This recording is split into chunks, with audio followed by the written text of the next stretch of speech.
후에 예수께서 디베랴 호수에서 또 제자들에게 자기를 나타내셨으니 나타내신 일은 이러하니라. 시몬 베드로와 디두무라 하는 도마와 갈릴리 가나 사람 나다나엘과 세베대의 아들들과 또 다른 제자 둘이 함께 있더니 시몬 베드로가 나는 물고기 잡으러 가노라 하니 그들이 우리도 함께 가겠다 하고 나가서 배에 올랐으나 그날 밤에 아무것도 잡지 못하였더니 날이 새어갈 때에 예수께서 바닷가에 서셨으나 제자들이 예수이신 줄 알지 못하는지라. 아멘. 네, 고맙습니다. 인생을 살아가다 보면은 힘든 시기가 있습니다. 인생을 100세까지라고 볼 때 몇 살 때가 가장 힘들까 하는 것을 생각해 보았습니다. 여러분의 생각에는 몇 살 때가 가장 힘든 것 같습니까? 각각의 시기마다 항상 자신을 힘들게 하는 문제들이 있었겠지만 보통은 사회생활을 처음 시작해서 자리를 잡아가는 과정인 20대 중반에서부터 40대까지의 기간이 미래에 대한 불안감 혹은 가정과 일터에서 가지는 책임감 등으로 인해서 가장 우리로 하여금 힘들게 하는 시기가 아니었던가 라는 생각을 해보게 됩니다. 50대부터는요 보통 어떤 모양으로든 자리를 잡고 안정을 이루게 되지만 전혀 그렇지 못해서 상황이 달라지지 않았다 할지라도 그동안 이제 인생을 50년이라는 인생을 이제 살아오면서 나름대로 이제 그 어떤 인생의 파도를 겪으면서 부딪히고 또 깨지면서 그 달려온 인생의 경험치가 쌓여서 이제 인생을 보는 눈이 조금은 단단해지고 조금은 여유로워지게 되는 것 같습니다. 하지만 사실 문제에 대한 그 반응이나 자세 또는 사고방식이나 마음가짐이 달라지는 것뿐이지 문제 자체가 아예 사라지는 것은 아닐 것입니다. 인간은 사실 태어나 사는 날 동안 문제없이 사는 그런 순간은 단 한순간도 없는 것이기 때문이죠. 어려서는 어린이대로 젊은이는 젊은대로 나이가 늙어서 쇠해지면 또 그런 대로 각자의 삶의 자리에서 나름의 문제와 고민을 안고 힘들게 살아갑니다. 아무리 돈이 많고 건강해도 어딘가 모자란 부분이 반드시 있는 것이고 바로 그 부족한 부분이 언제나 우리로 하여금 힘들게 하기 때문입니다. 따라서 우리의 모든 인생은 하나같이 고통이고 슬픔이며 괴로움입니다. 그래서 우리 가운데요 위로가 필요하지 않은 분은 아무도 없는 것 같아요. 우리 옆 사람을 바라보실 때마다 항상 위로의 말을 건네주시기를 주님의 이름으로 부탁을 드립니다. 네, 고통에서 벗어나 행복하고자 평생을 수고하고 노력하지만 결국에는 고통에서 벗어나지 못하는 것이 바로 인생인 것 같습니다. 그렇게 고통 가운데 살아가다가 고통 가운데 죽는 헛되고 허무한 것이 바로 우리의 인생이더라 라는 것이죠. 그래서 전도서 2장 17절은 이렇게 전합니다. 이러므로 내가 사는 것을 미워하였노니 이는 해 아래에서 하는 일이 내게 괴로움이요 모두 다 헛되어 바람을 잡으려는 것이기 때문이로다. 전도서 말씀은 우리가 살아가는 세상에서의 삶이 얼마나 헛되고 무가치한 일인지를 교훈합니다. 그것은 하나님을 만나지 못해 하나님을 경외하지 않고 살아가는 모든 인생들의 삶이 바로 그러하다는 겁니다. 우리의 인생은 하나님이 없이는 우리가 주 없이 살 수 없네 라는 찬양을 불렀는데요. 주님이 없이는 그 어떤 세상에서의 수고와 성공도 아무런 의미가 없고 허무한 것들임을 기억해야 할 것입니다. 다음 화면 보여주세요. 구약 성경에는 하나님의 축복을 사모했지만 그것을 얻는 과정이 하나님의 뜻과는 멀었고 그렇게 자기 힘으로 행복을 이루고자 매우 수고했지만 평생을 힘들게 살아갔던 한 사람이 있습니다. 그는 하나님을 알았지만 하나님을 모르는 사람처럼 살았어요. 하나님의 축복을 간절히 원했지만 그것을 하나님의 뜻대로 구하거나 기다리지 않았고 인간의 욕심으로 탐했습니다. 그는 바로 구약에서 하나님을 알았지만 그러나 가장 인간적이었던 인물이라고 볼 수 있는 누구예요? 야곱이었습니다. 마치 야곱의 삶을 보면 우리를 보는 것 같을 때가 있습니다. 그렇죠. 하나님을 알고 하나님을 믿기 때문에 하나님의 축복이 귀하다는 건 알지만 그 축복이 누구에게서 오는 것인지를 자주 잊어요. 그래서 그렇게 살아가는 우리의 모습을 그를 통해서 보게 된다는 거죠. 하나님 약속의 말씀을 붙들고 오직 하나님께로부터 오는 축복의 때를 기다리는 것이 아니라 내 방법으로 어떻게든 그 복을 받아보려고 애쓰고 수고하며 살아가다가 자주 넘어지고 실패하는 우리의 모습을 그를 통해서 엿보게 되더라는 것입니다. 그런데 그래서 그가 아주 인간적입니다. 인간적으로 흠을 찾기 어려웠던 요셉이나 사무엘, 다니엘, 엘리야 이런 분들은 나와 너무 달라서 차마 근접하기가 어렵습니다. 하지만 야곱의 삶은 우리와 비슷한 구석이 많아서 우리에게 많은 위로를 주고 용기를 주더라는 것입니다. 야곱은 가정의 장자권과 축복권이 귀하다는 것을 알았습니다. 그가 하나님의 축복을 사모하며 조용한 시간에 하나님 말씀을 묵상하며 하나님과 동행했다면 그에게 축복은 분명히 자연적으로 임했을 것입니다. 하지만 그는요, 기다릴 수 없었습니다. 그는 형이 받게 될 장자권과 축복권을 어떻게 해서든 좀 빨리 받아볼 수 있지 않겠는가. 정말 그 형의 그 권리를 내가 정말 어떻게 하면 빼앗을 수 있을까. 항상 그것만을 생각하며 살았습니다. 그러던 중에 기회가 왔고요. 어머니 그 리브가의 도움을 통해서 야곱은 형 에서를 속이고 자신이 아버지로부터 장자의 축복을 받아내게 됩니다. 이로 야곱은요, 자신을 죽이려는 형 에서를 피해서 하란으로 도망쳐가게 됩니다. 얼마나 그 길이 막막했을까요? 불안했을 것입니다. 두려웠을 겁니다. 안전이 보장되지 않는 미래는요, 늘 우리에게 불안을 가져다 줍니다. 그가 이르렀던 한 곳은 아무 이름도 없는 곳이었습니다. 어느 누구도 이러한 곳에서 자신의 인생이 처하게 되기를 원하지 않을 것입니다. 아무도 없는, 집도 떠나고 정말 먹을 것도 없고 거할 것도 없는 그 처절한 그런 곳에서, 황량한 곳에서 내 인생이 정말 마지막인 것 같은, 밑바닥과 같은 그런 상황에 처하기를 누구도 원하지 않을 거예요. 내일을 기대할 수도, 내일을 확신할 수도 없는 그런 상황입니다. 근데 야곱의 인생에서 가장 결정적인 영적 체험은 바로 정처 없이 머물게 된 바로 그 아주 험하고 정말 낮았던 그 불안하고 그 두려운 곳에서 일어나게 되었던 것입니다. 집을 떠나 두려움과 절망 가운데 잠들었던 그 순간 하나님은요, 꿈에 야곱을 찾아오셨습니다. 또 그에게 아브라함과 이삭에게 주어진 언약이 다시 주어집니다. 바로 땅과 자손에 대한 약속이었어요. 하나님은 아브라함에 주셨던 그 언약을 야곱에게 동일하게 다시 말씀하여 주셨던 것입니다. 창세기 28장 15절 다음 화면 같이 읽을게요. 시작. 내가 너와 함께 있어 내가 어디로 가든지 너를 지키며 너를 이끌어 이 땅으로 돌아오게 할지라. 내가 내게 허락한 것을 다 이루기까지 너를 떠나지 아니하리라 하신지라. 아멘. 하나님은요, 야곱과 동행하시겠다고 약속해 주신 거예요. 하나님처럼 언약이 있는 자의 삶에 항상 동행하십니다. 그들의 삶을 책임지세요. 그래서 하나님의 언약이 있고 하나님의 말씀이 임하여 있고 하나님으로부터 주어진 사명을 가진 사람은 아무것도 보이지 않는 상황일지라도 불안할 필요가 없다는 것입니다. 사명자는, 주의 말씀이 임한 자는 그 사명이 다 이루어지기까지는 잘못되지 않습니다. 하나님이 항상 그의 삶에 개입하시고 그의 삶을 인도하시며 함께해 주시기 때문입니다.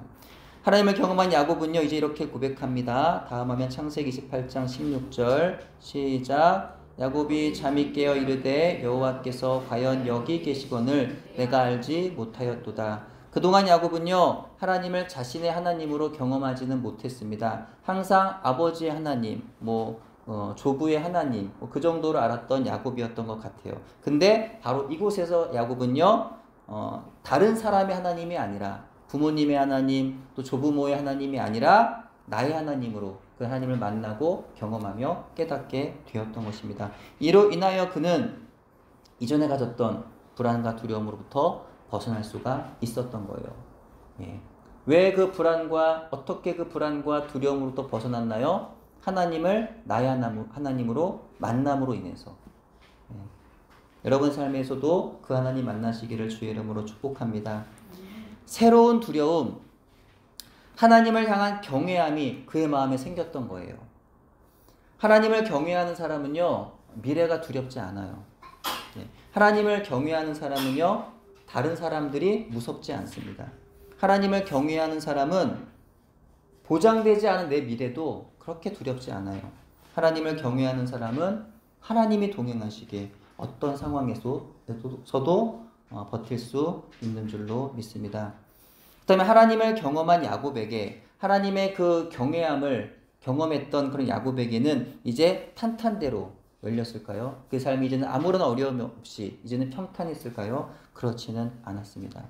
야곱은 밧단 아람에 이르러서 라헬을 만납니다. 또한 사랑에 빠지죠. 그녀를 아내로 얻기 위해서 그는 삼촌 라반 밑에서 7년을 일합니다. 그래도 라헬을 사랑하기 때문에 야곱은 7년을 며칠처럼 여겼습니다. 드디어 결혼식을 올리고 첫날 밤을 치렀습니다. 근데 아침에 일어나 보니 어때요?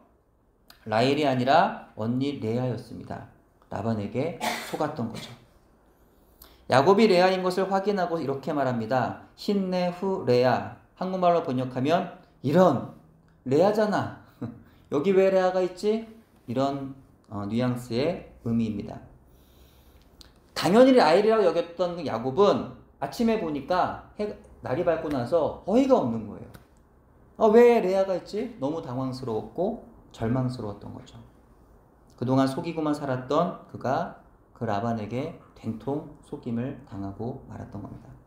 야곱은 라헬을 얻기 위해 또다시 7년을 라반을 위해서 일해야 했고요. 그리하여 야곱이 다시 베델로 돌아오는 데는 총 20년의 세월이 걸리게 됩니다. 그는 그렇게 20년 동안 노동 착취를 당하면서 험한 세월을 그렇게 고향을 떠나 살았던 것입니다. 그렇다면 야곱에게 왜 이런 시간이 필요했던 걸까요? 좀 평탄하게 살다가 하나님을 만나고 경험하고 하나님 은혜 안에 그렇게 잘 믿음에 성장하고 살아갈 수도 있는데 왜 꼭 그렇게 하나님은 야곱에게 이렇게 고통과 어려움의 어떤 상황들을 그렇게 허락했던 것일까요? 야곱은 왜 라반이라는 사람을 만나서 그를 통해 그렇게 고통을 당해야 했을까? 왜 원하지도 않았던 레아를 아내로 얻어야 했을까? 하나님의 섭리라고 하는 큰 그림을 보지 못한다면 야곱의 인생은 그저 고통의 연속일 뿐이었을 것입니다. 하지만 그 20년이라는 시간이 있었기에 야곱은 후에 12지파가 되는 12아들을 얻게 되죠. 또 그 험악한 세월에 20년이라는 기간이 있었기 때문에 야곱은 그의 이름이 이스라엘로 바뀌는 브니엘의 그 놀라운 그 아침의 영광을 맞이할 수가 있었던 것입니다. 다음 화면이요. 이제 신약시대로 와서 우리 한번 베드로의 인생을 이제는 좀 살펴보겠습니다. 구약시대 너무나 인간적인 사람이 야곱이라고 한다면 신약시대에 와서 또한 너무나 인간적인 사람은 베드로라고 할 수 있겠습니다. 누구보다 열정적으로 예수님을 사랑했어요. 예수님의 충성된 수제자였어요. 이런 부분 우리가 높이 살만합니다. 그죠? 아무나 예수님을 그렇게 충성되게 사랑하고 예수님의 그 수제자가 될 수 있는 건 아니잖아요. 정말 너무나 대단한 그러한 주님의 제자였습니다. 하지만 그 예수님의 제자로 자라가는 과정은요, 마치 예수님을 믿고 그분을 나의 주님으로 모시고도 자주 넘어지고 흔들리는 우리의 모습을 보는 것과도 같습니다. 시몬은 동생 안드레의 전도로 예수님을 처음 만납니다. 예수님을 처음 만난 날 예수님은 그의 이름을 베드로라고, 반석이라고 이란 이름의 베드로라고 불러주셨습니다. 예수님 이후 베드로가 갈릴리에서 그의 형제들과 고기를 잡을 때 그들을 제자로 불러주셨습니다. 무엇보다 밤새도록 고기를 잡지 못하여 빈배로 돌아와 그물을 씻고 있을 때 예수님이 찾아오셔서 많은 고기를 잡게 하셨습니다. 그렇게 예수님을 만난 베드로는 예수님의 수제자가 되어서 예수님과의 동행을 시작합니다. 하지만 3년 동안 베드로는 예수님이 누구시고 예수님이 왜 이 땅에 오셔서 무엇을 하시려는 일인지를 잘 알지 못해서 자주 실수하고 자주 넘어지기를 반복하였습니다. 예수님께서 눈먼 자들의 눈을 뜨게 하시고 걷지 못하는 자들의 그 발을 걷게 하시고 죽은 자를 살리신 일들을 곁에서 보았습니다. 보리떡 5개와 물고기 2마리로 5,000명을 먹이는 기적을 함께 경험하였고 심지어 무리를 걷기도 하였습니다. 예수님에 대한 멋진 신앙 고백을 함으로 인해서 예수님께로부터 유일한 칭찬을 듣기도 하였습니다. 하지만 예수님의 십자가의 복음을 들을 때는 이해할 수도 용납할 수도 없어서 예수님을 막 가로막으면서 이렇게 크게 분노하기도 했습니다. 급기야 십자가 지신 예수님을 멀찍이 따르다가 예수님을 3번이나 부인했습니다. 그렇게 십자가에서 죽으신 예수님과 함께 베드로의 꿈과 희망은 사라져 버렸습니다. 차라리 희망이 없었더라면, 희망을 가지지 않았더라면 나았을 것을 한껏 부풀었던 희망을 접는다는 것은 매우 고통스러웠을 겁니다. 게다가 예수님을 부인했다는 사실은 그의 평생의 죄책감으로 남아야 했을 거예요. 그런 자신이 예수님을 십자가에 달았던 종교 지도자들이 언제 로마의 군사들과 함께 잡으러 올지 몰라서 두려워하고 있다는 것도 참을 수 없는 괴로움이었을 것입니다. 하지만 그 절망의 자리에 부활하신 예수님이 다시 찾아오신 것이죠. 그리고 그를 용서하시고 회복해 주셨습니다. 이제 베드로는요, 디베랴 호수로 가고 있었습니다. 예수님의 부활의 사건 이후에 예수님은 디베랴 호수, 긴네렛 바다,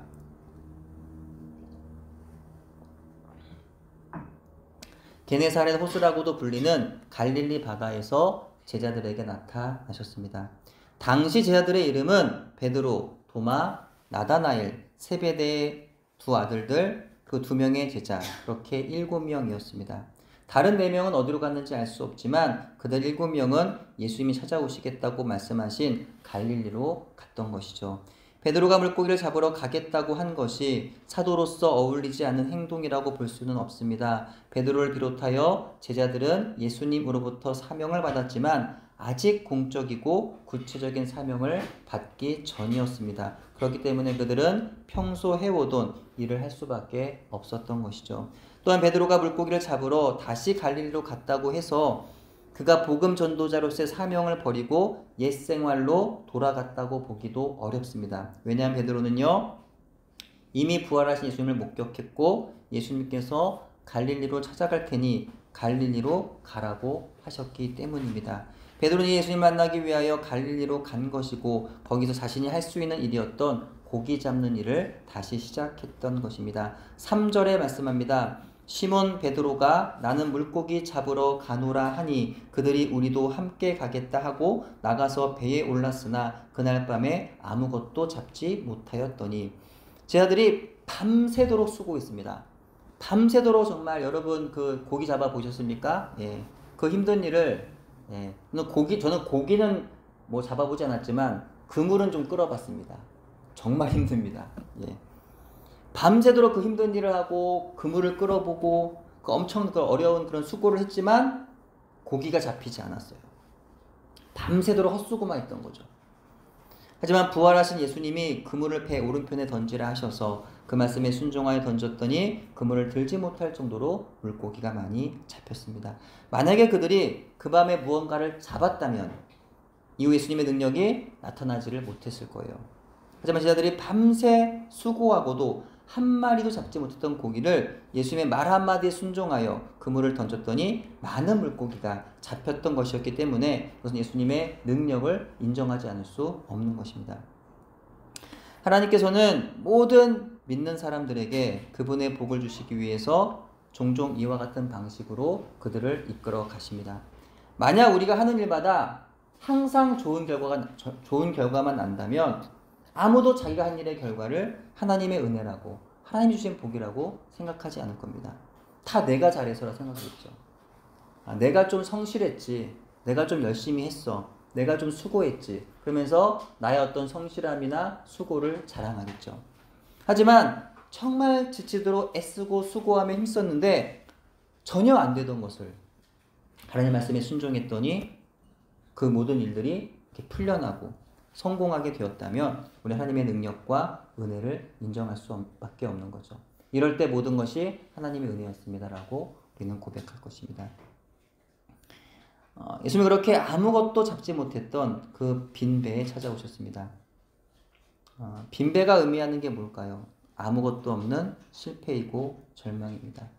아무리 노력하고 수고해도 잘 되지 않는 것을 의미합니다. 그것은요, 질병일 수 있고요, 사업의 실패일 수 있고 인간관계의 어려움일 수 있습니다. 이런 실패로 인해서 우리는요, 무력감, 절망감, 허무감을 경험하죠.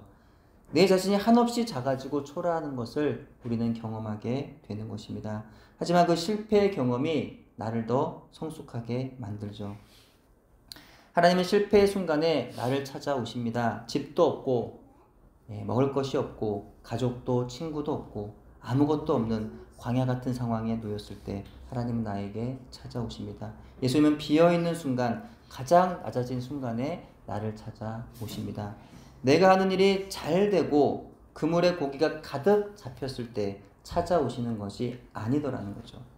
아무도 도우리가 없는 빈들에서 아무것도 잡지 못한 빈 그물을 보시고 그 빈 배를 보시고 찾아오십니다.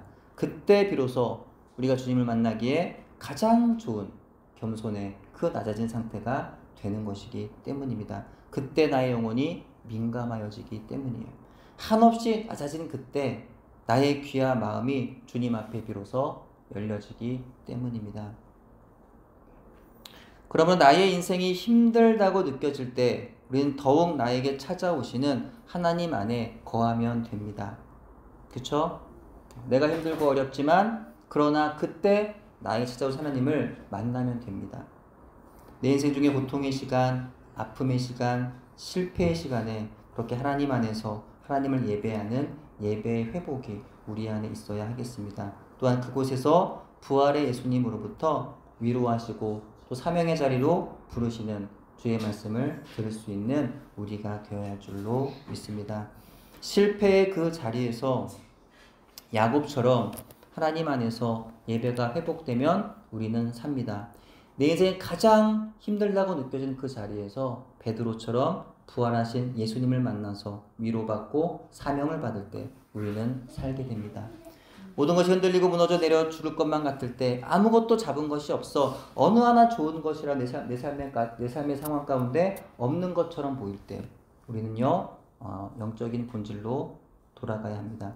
믿음의 기본에 집중해야 합니다. 마음이 무너지고 삶이 흔들리고 있다면 다시 눈을 들어 주님을 바라보는 저와 여러분 되기를 바랍니다. 오직 하나님만, 오직 예수님만 나를 영원히 견고하게 붙들어 주시는 분이심을 믿고 의지하는 저와 여러분 우리 모두가 되었으면 좋겠습니다.